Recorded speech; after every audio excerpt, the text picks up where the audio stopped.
Oh, look to the right. There's a grenade. Oh. All right, hold on.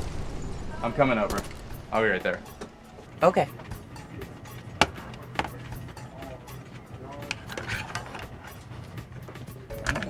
GG. That was some graw. We totally shot things in the face. In the face. I shot them with grenades. And I shot them with a gun.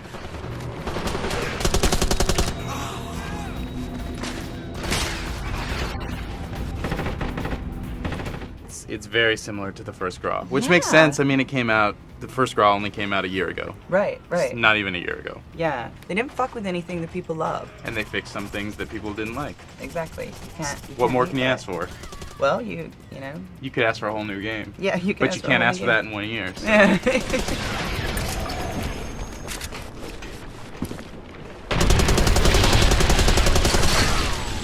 In the first game, the graphics in single player were much better than the graphics in multiplayer, and in this game, the single player and the multiplayer look very similar in terms of their look and feel, which is nice, though you still don't have the cover system that is in the single player game in multiplayer. Yeah. There's no change there, and that's kind of weird. The first game, I think, shipped with something like 10 maps, and this one has 18, and 8 of them are bigger and can have like objective-based games on them, and the other 10 are just for multiplayer, like skirmishes, team-based things, and those are good too. And the nice thing is that they all do look good and different and big and pretty, and they have different, like the Hydra Dam. Yeah. You know, is this beautiful like sniper loving level. Yeah, it is. Like, and there are so many places where you can just, you know, aim and snipe from it.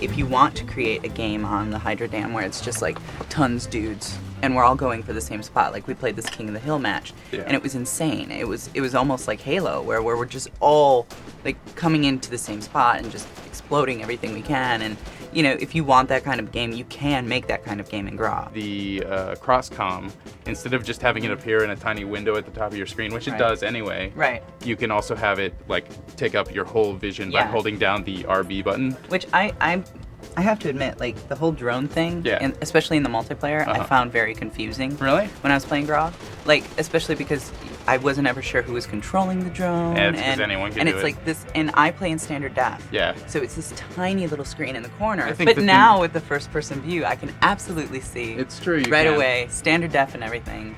I don't think it made that. I don't think it makes that much of a difference. In fact, I admit that I'm probably retarded. I think it it leaves you open to attack. Yeah, it leaves you just as open as switching to the map did. Right. But it felt quicker. So I like the fact that it's there, especially in single player. I think it's going to make a huge difference. Yeah.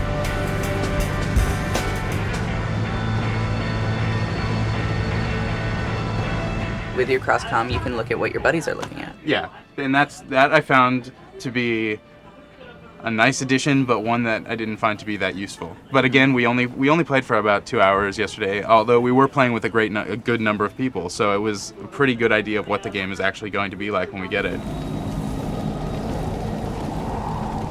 On the Crashdown map, there was this really cool objective-based mode that we played where one team had to go plant charges on several different areas, another team had to defend those zones. But then once you get all the charges placed, which is, a very big task in its own right, you also have to extract. You have to get your entire team back to a completely different side of the map so that they can be picked up by choppers. And it's really nice that in the multiplayer mode, 2 choppers are flying overhead, circling around, and they provide cover support for your team as they're trying to extract. So it does add this kind of single player vibe to the multiplayer game that something like Graw, it sort of had that, but it just feels much more polished this time around. The multiplayer experience is really solid, I think. Yeah.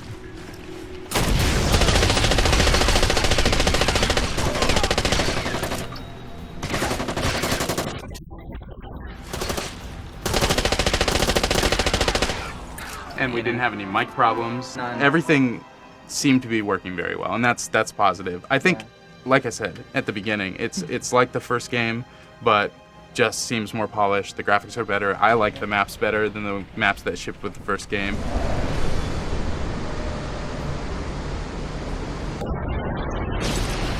They did mention that there's going to be clan support, which is very important. Anyone who's been watching our show lately knows that we care a lot about getting team matchmaking in our multiplayer Xbox Live games. And it looks we are a team, and we want to play together. It wasn't fully implemented yet, so we haven't actually had a chance to play with it. Don't know if it's totally working, but I guess Luke has gotten Microsoft to say, yeah, you can do it. Yeah. As it is in Halo 2 where it's done correctly. Right. But you have to build it. Right. So they're building it. And I hope it works. So do I. It's got a lot more competition now than Graw did. Yeah. But there's a ton of people out there who still love Graw and are super psyched about this. Sure. Personally, I'm more interested in the single player game, and I hope they've done some work to polish the AI, which I thought this squad AI in that game, in the first game, was my least favorite thing about it. Yeah, especially after playing Rainbow Six. Especially after playing something like Rainbow Six. That's my favorite part of That's my favorite part of the Graw experience, so I am looking forward to checking it out. See, I think you're unique in that. I think a lot of people, their favorite part of Graw is the multiplayer because it is so super customizable. I think that people would like the Graw multiplayer more if it was exactly like the single player. From what we've seen of the single player, I think the cover system is already going to feel a bit rudimentary next to Gears of War and even Rainbow Six Vegas, which are already out, because it's very similar to how it worked in the first game. They did discuss it, including it, and they ultimately decided it's too difficult, I guess, to make that Graw's all about multiplayer options, making options, and that's too difficult to put in as an option. I think that it has a lot more to do with their map design, personally.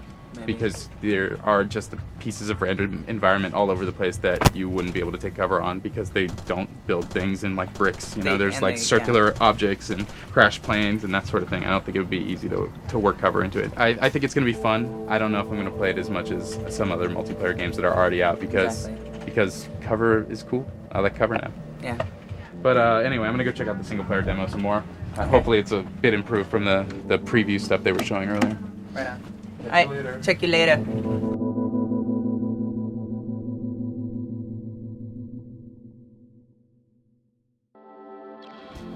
have to make sure I have mail.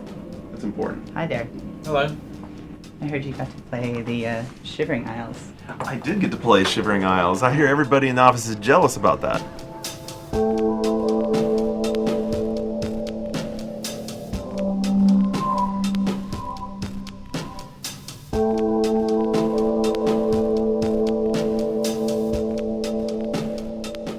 But this is huge, right? Yeah, this is like 30 hours. Guys, forget what you know about downloadable content. This is totally not downloadable content. This is a real expansion pack, number one. And number two, it's not more of...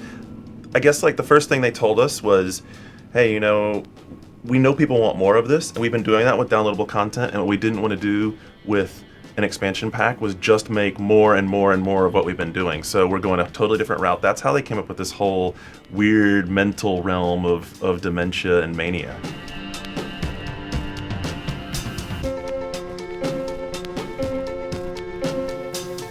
Can you go into it pretty much virgin? The whole world scales. So, I mean, one of the things you might not like about Oblivion is that it scales, so you never have that feeling of, I'm a super badass, I can beat the crap out of that rat.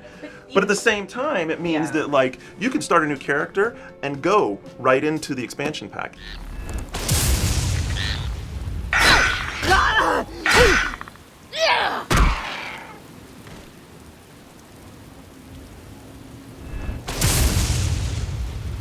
So this Daedric Prince of Madness has this event every era called the Grey March, and he's decided, you know what, screw it, I don't really want to deal with the Grey March. I don't want my world to be wiped out. He comes upon this idea that the way to stop his realm from being wiped out is to have a human champion brought into his realm that will defend the realms. It's going to defend the realms from the Grey March and the destruction of madness.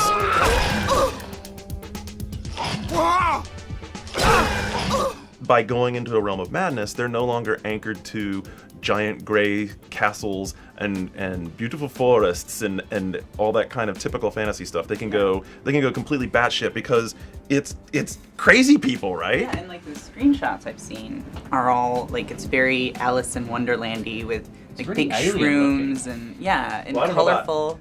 Alice in Wonderland, if you're like taking American McGee's version, totally, yeah. I mean, Sort of alien plants and there's some really huge, I mean, very like architectural plants. I mean, there's things that are like building sized, weird things swaying, and like the lighting's very different. Everything's like purples and oranges and much more bright. It's not just grey castles and green grass.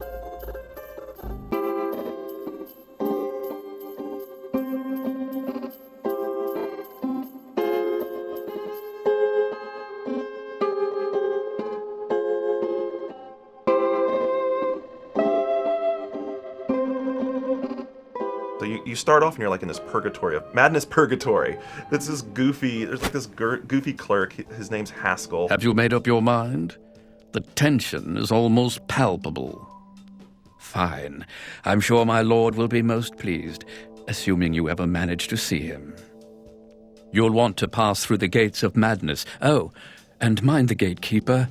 He dislikes strangers to the realm.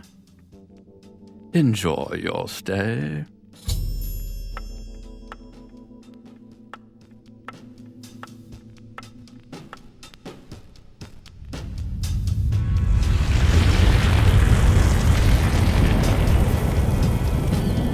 He's like the Chamberlain to the Daedric Lord of Madness, and he tells you that if you want to get into the realm, you're going to have to get past the gatekeeper. And the gatekeeper is this giant, grotesque. You totally nailed it. He looks like that boss from Resident Evil 4. Yeah.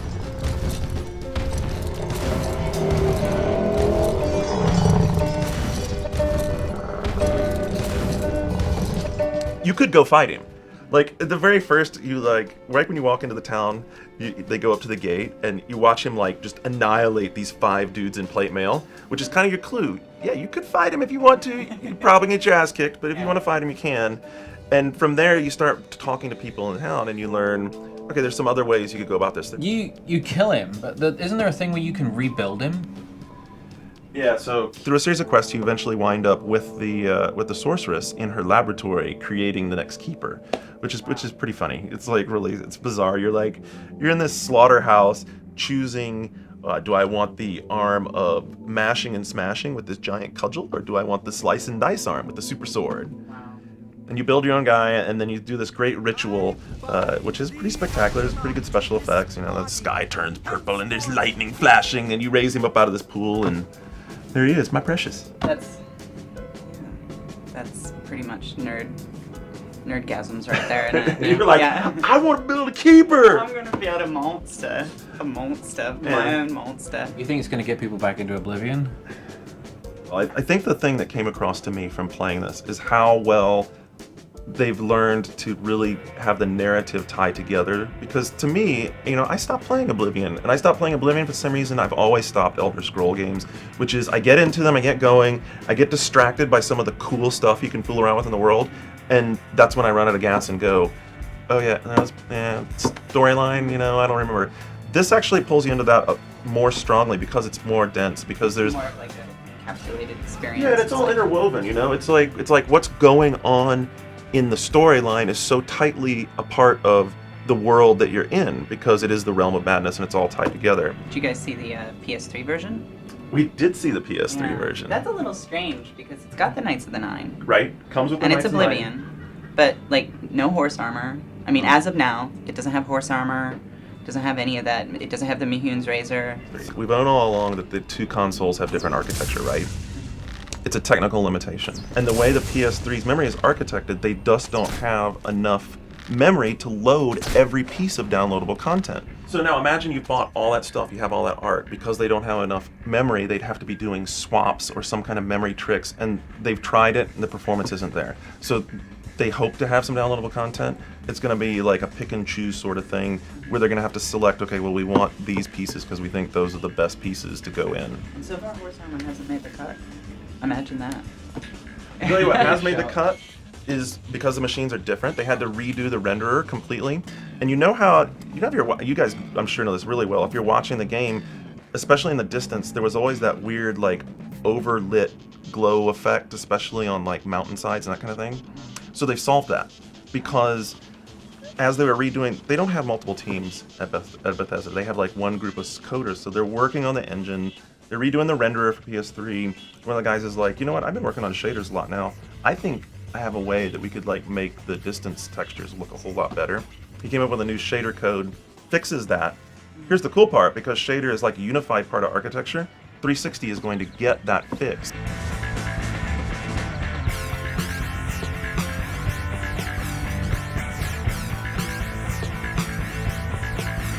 They've proven now that the limitations of Oblivion, they can scale out of that. There are enough ways that they can change the game that you're not going to come, well, I'd come back and I'd play it if they did something with the weapons, or if they did something with the way the game adapts. But it sounds like they've actually changed the rules to some extent, right? I don't think they've changed the rules because it's still the core function of... They've just added rules. It seems like they've added Right. elements. I don't know. They've added to it. This is very much additive. Totally agree.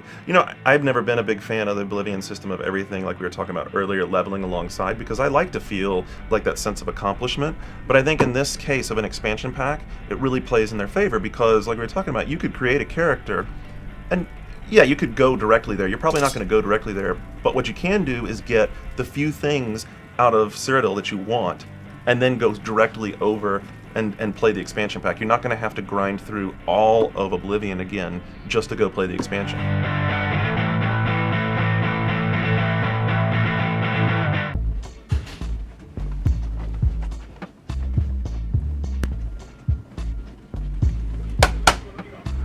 What's up, dude? So you were blogging about this. Red Defense Force? Is this a Japanese one or? This is the Japanese one. We've got the Yeah, I got the English one. American one, but I like that that Japanese B movie, that monster movie kind of vibe.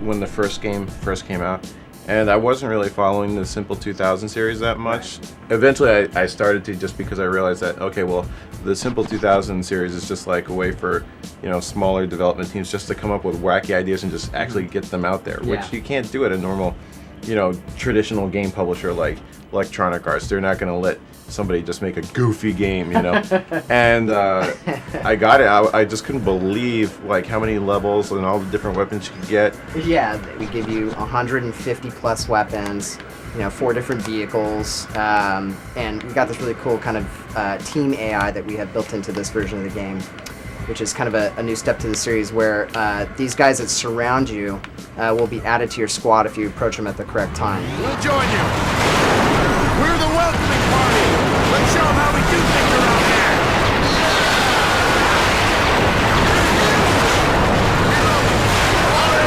Fire! You know what was disturbing about my blog though after I wrote about this game was that just some people just don't get it. Is it the young? I think it's like the B-movie charm of it. Like somebody was like, They didn't have "Oh, to it grow doesn't up have a with that crap, so- storyline." I'm like, giant ants are landing on your fucking city. That's your storyline. Does anybody ever criticize Tekken for not having a storyline? Right? Oh, looks like Heihachi wants to fight again. Storyline get. Yeah, I'm not too crazy about the English voices. I usually shoot the little guys so thell shut up. Really? Yeah. Will they actually stop screaming if you shoot them? Well, they scream a little bit, but then they, they're dead, so they stop. Hang in there!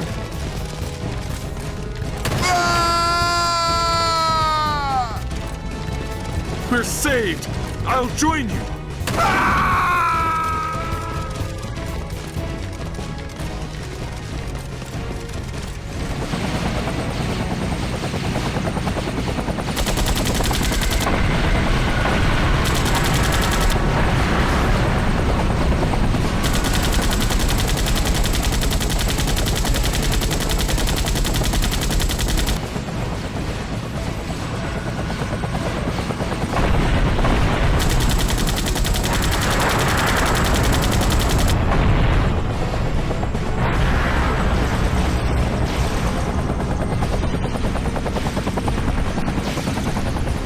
These are the best looking red ants I've ever seen in a video game. I'm not lying.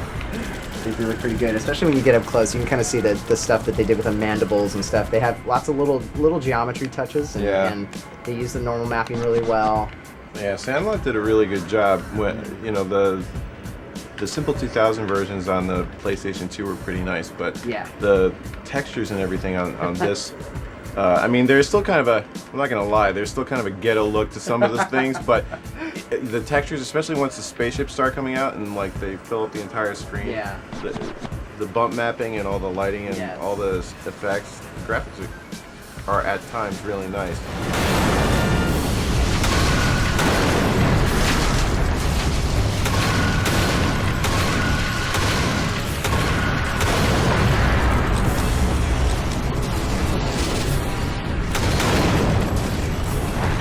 Okay, so you guys changed the bug blood Yeah. from what is ordinarily a very realistic red Yes. to a more German-friendly green, right? Yeah. And the reason for this was you wanted to get a lower ESRB rating. The thing with the blood is that with the amount of stuff that we're throwing at you, sometimes the entire screen could be covered in blood. I mean, it's Right. It could be pretty ridiculous, and so we wanted to really make sure that we avoided going into the adults only sort of territory. I mean, Yeah, because only mature. adults can handle screens filled with insect blood. We just want to make sure, because the game is it's a very casual gamer friendly, that we Yeah. want to make sure that kids. So you wanted to make sure that, like, for whatever arcane, ridiculous, draconian reasons, that this game did actually make it into all the Walmarts and stuff like that. Exactly. Yeah. You're in it to win it. Yes. Yes.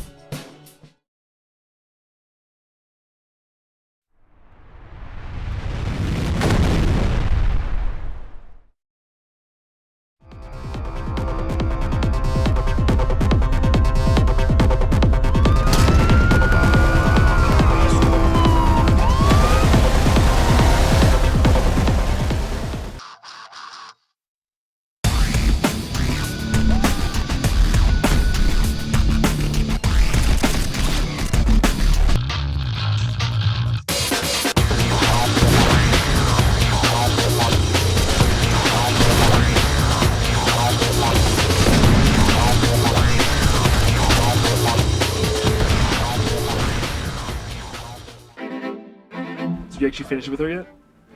No, I can't bring myself to play this all the Neither way do I. through. I don't understand how Konami could make a 2D game look worse on Saturn than on PlayStation. That's some sort of dark alchemy at work. That's the Satanic pacts. the magic of Casey Nagoya. Oh, Nagoya. Oh man, whatever.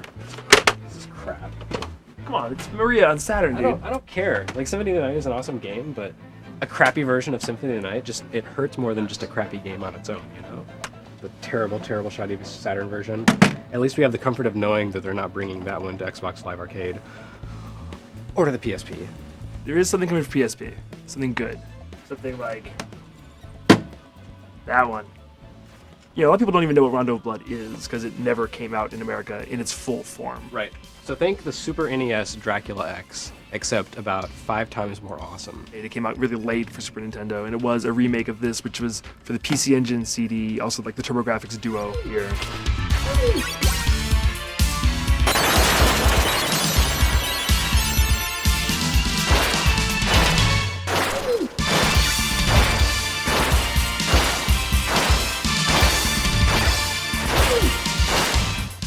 Would you call this the holy grail of Castlevania? For me, it kind of is. Like, I do like Symphony of the Night a little bit better than Rondo of Blood, but in terms of pure action Castlevanias... Well, they're both different kinds of games. Symphony of the Night is, you know, the big, expansive, open-ended game. Rondo of Blood basically took the classic Castlevania formula, which is level by level, and perfected it. And it's just, every level is awesome. And not only that, but every level has 2 parts to it. So there's alternating paths, there's multiple characters, there's all kinds of crazy stuff you can do. And it just plays perfectly. Most of the Symphony of the Night fans don't really understand where Maria came from, what, you know, Richter, the whole story. Like, you don't really know Well, that. a lot of Americans think that it's a sequel to Bloodlines, and even people who play Dracula X don't really have the full story, because in the Japanese version of Rondo, you could play as Maria. You had all the women you had to rescue, so there were multiple endings. There were many more stages. There were bosses that you didn't see in the Super NES game. The final encounter with Dracula was totally different, but still, it had a lot more depth in the Super NES version, and it provides a lot more context for Symphony, which I don't think a lot of Symphony fans are necessarily familiar with, because even if people know about this game, it's extremely expensive and incredibly hard to find. The end of this game is the beginning of Symphony of the Night. Right, so having them packaged together as like a cohesive whole sort of on PSP just kind of brings everything together.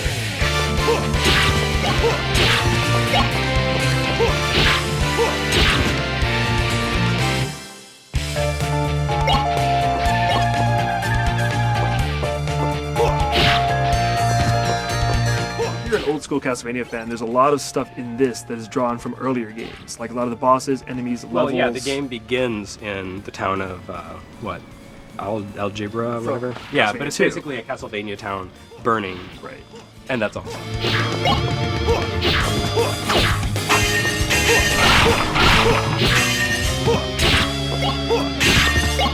And this game is kind of like the bridge between the old school Castlevania gameplay and the modern. Like, the control isn't quite as loose and agile. No, it's a pretty stiff game. You have very precise control, but it's definitely the most, I don't know, like, it feels the most intuitive of all the stiff Castlevanias. Right, but if you are used to the night, when you first get your hands on this, you'll think, oh wow, this plays more like old Castlevania. But that actually works pretty well for the PSP conversion, because it's being made in 3D, so you've got polygonal graphics. The original game was actually very rigid, and it from what I've exactly played, yeah, like it really the does. PSP game, even though it's super early, like, it totally gets the feel of the game down. Right. All the secrets where they're supposed to be. Like, if you having played that, it's like, wow, this feels immediately just like what it's supposed to feel like.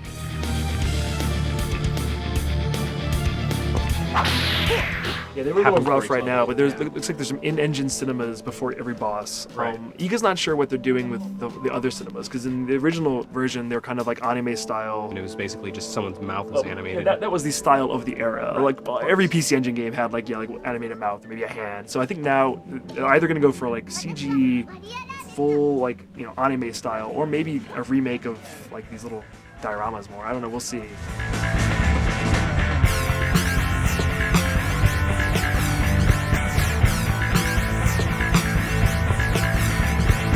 I asked if they were gonna make Rondo any easier, and Iga's like, no, I'm not making it easier. I don't want to like dumb this game down. Well, that's good because the level by level Castlevanias just aren't any fun if you can cakewalk through them. Yeah, and this one actually gets pretty hard. I like the fact that the character artist for Symphony of the Night, Ayami Kojima, has gone back and reimagined Richter, so he's no longer this like anime-looking dude, but he actually looks like Richter from Symphony of the Night, but he has this really cool, almost looks like a red coat uniform on. It's a long coat. It has like bandoliers across. She redesigned Maria also, so she no longer looks like a little 8-year-old. I really she's like what actually she did with 12. Maria. She looks like a little older and a little more like from the time She period. looks like a young woman. Yeah, but her clothing is also a little more from Right. like It's the not time. like frumpy Sunday dress.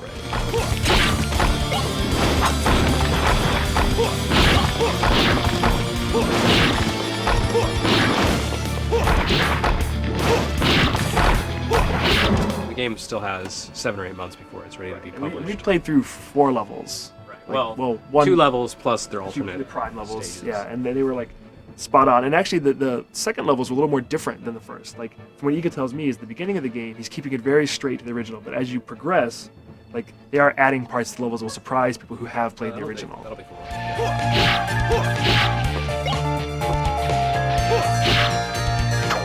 Symphony of the Night's another question mark. You really wouldn't answer a lot of questions about that, but I think there will be new things. Right, but they're not doing a 3D remake of Symphony. It's still going to be the 2D game, but it will be reformatted. Right, to fit. so it'll be 470 by 272 or whatever. Unlike the Xbox Live Arcade version, this version will have a new translation and new voices. No more die, monster! You don't belong in this world!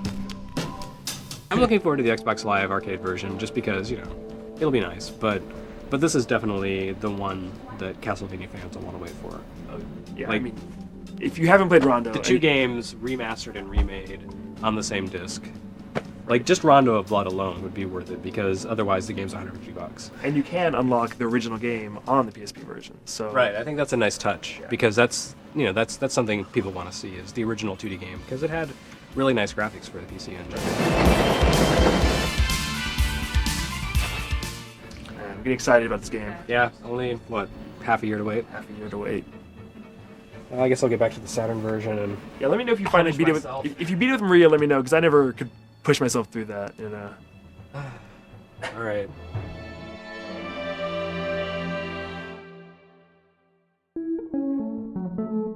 So is it like Gap, Macy's? Sears. Sears, nice. Okay, I got it. Once a year, stock up. All right, good. Then you're set. All right, because I got the khakis, I got the button up, getting Aha! close. Yes, God of War 2 demo, we get it in. I don't hear about it, I just find Matt Leone playing. You don't hear about it, you've played it. Alright, you got me. Okay. By defeating Ares, Kratos, the once mortal warrior, became the new god of war.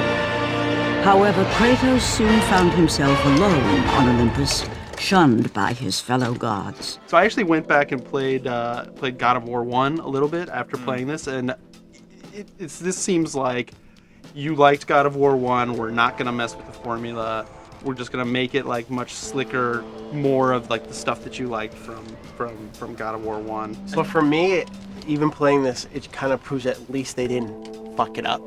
The fact that David Jaffe isn't maybe as involved anymore, like at least they know that like Corey and the rest of the guys working on this game like didn't really screw it up. It got me excited to play God of War 2. And I'm sure they got a lot of feedback from God of War 1 that they really loved the parts, with Ares all stomping around, like the sense of scale, the just epic sense of scale to it.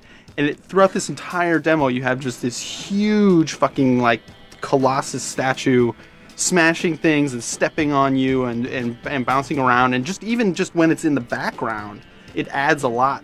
But I think it gives everybody a taste of like what they expected. They promised more boss fights. They're kind of showing a little bit of what bosses are going to be like. There's going to be some puzzle elements, but it's going to be kind of like, it's not going to just be like one puzzle and then you kind of go from stage one to kind of get wrapped up into the whole level that you're in. I know, when I interviewed Corey, he said that how he just didn't want you just to be locked in a room and try to figure out. He wanted to kind of integrate the exploration in the puzzle. You can tell too, like not just from this demo, but from all the footage they've released, it seems like there's going to be a lot more boss fights. Like that was a sore spot with some people about the last game.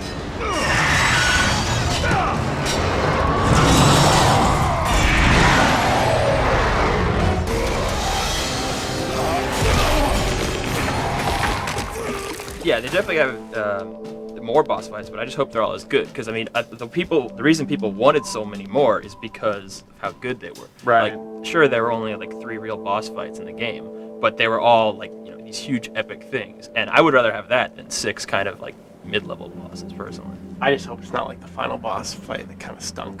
Yeah, I mean, people give a lot of shit to the final boss fight, but then the scene right before that with like the mini Kratoses, that's like the best scene ever in the game. Exactly. But I don't need to be fighting. I don't need to turn into War of the Monsters or whatever. I don't need that again. Speaking of which, like, this is something like me and Ryan talked about. At the beginning, at the very beginning of this demo, when Kratos like falls down from heaven and he's still huge. Yeah. Like, I wonder if that's teasing something where, like, later in the game you are going to be that. Like, no, I hope that's the only time you're like. What are you? Why? What are you talking because about? Because the whole part of God of War is like feeling like a badass and kind of doing all these great moves. But as soon as you grow big, you don't have those cool moves anymore. You're just like slashing, very slash. Well, if you've never finished God of War, so you probably don't even know what we're talking about. No, that's right. That's right. I think the first God of War is a really good game. Not a 9.5 or whatever you gave it. Yeah, and it's definitely not a 10. I think it's an overrated but like really fun, solid like action game. Like, it's super easy to do combos, and that's the same thing in God of War 2. Like, you can just sit there and button mash, and your guy ends up doing all these really cool,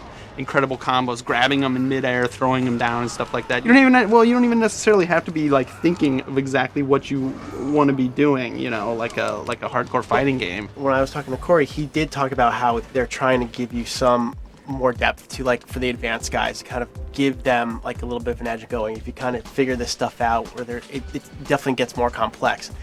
Necessarily, I don't think there's anything wrong with making it a little bit easier. I mean, for me, I kind of like the fact that I can kind of pick up and play and kind of do these cool things. It's definitely not a knock against it at all. For me, even beyond that, I think what appeals to me for God of War is the story. I mean, I definitely like the Kratos character. See, now at least the story, what we've seen of it so far, like, I think I played the demo 3 times. I'm still not sure, like, why is he fighting again now? It's like, I don't know, he's kind of bored up in. No, he basically because they screwed him. Yeah, they basically all the other gods have kind of screwed him. How? He's small. He was big.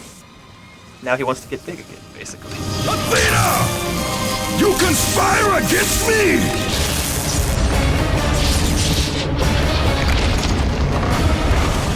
Basically, he's still tormented by all these things he did when he was a human. And he wants to kind of, that's the whole setup for this game, is that he wants to kind of get rid of that. He wants to forget. The story for me is not the reason to play God of War. It's like, there's a bunch of Pegasus and crap. Let's get smashing stuff.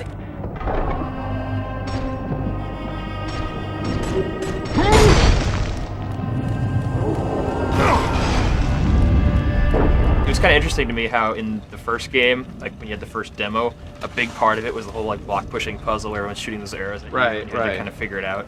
So far, there have been 2 demos of God of War 2, and there are very few puzzles. I mean, like, yeah, you have to push the block and like through the gate and then roll after it. But that's like super easy. That's nothing that takes much time. So I have to say, coming off of playing Zelda, being able to grab a box and move it in any direction is so fucking nice. It's like, thank God. And then even being able to kick it, it's like, I don't know what to fucking stop, walk over here, Resident Evil style, push it this way, do that. It's a little thing, but man, I definitely like appreciate some of those little things.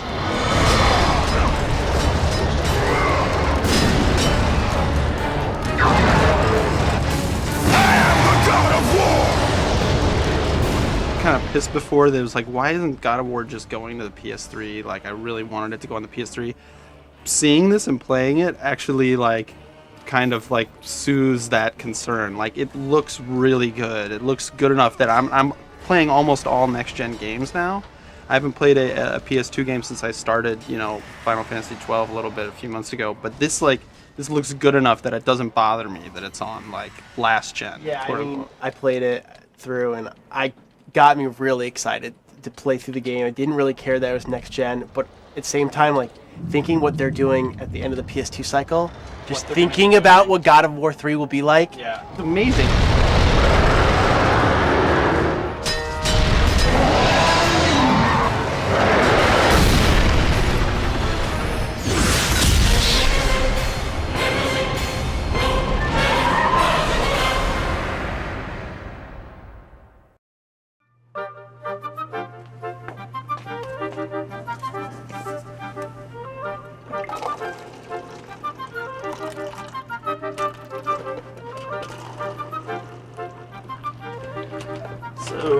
got some more training sessions with your little Korean buddies tonight, Milky? Think you're ready, Milky? Ready for what?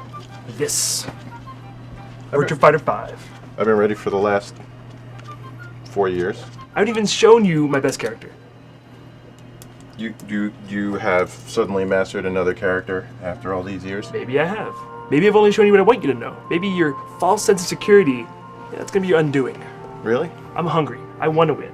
Punch, punch, punch, kick. Pie's been doing that for a decade. Nothing new. Nothing to say? Cat got your tongue? Psh, your mind games aren't gonna screw with me, man. Psh, you're nothing. I'm going down. I didn't want to have to tell you this, Shane. My abilities come from a celestial plane. I have the heavens on my side. God is my armor. Looking ready to get sent to hell. You're going down. I'm not scared of you. You're scared of me.